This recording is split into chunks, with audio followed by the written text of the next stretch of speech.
In Russia too, it is the season of goodwill. But peace on earth is in short supply. Russian armour is massing near the border with Ukraine.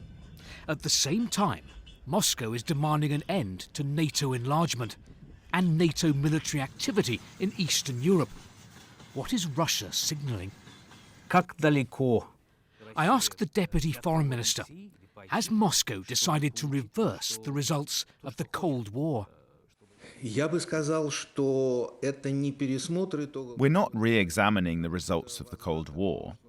We're reassessing the expansion the West has carried out in recent years against Russian interests with hostile intent.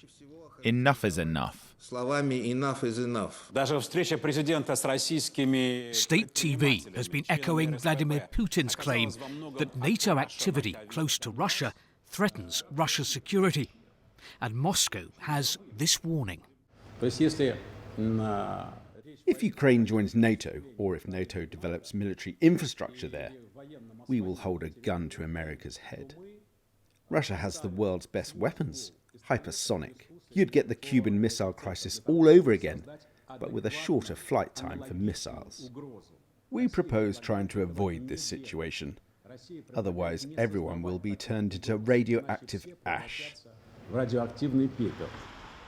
Critics of the Kremlin say this isn't about genuine security threats. It's about Moscow trying to restore a sphere of influence.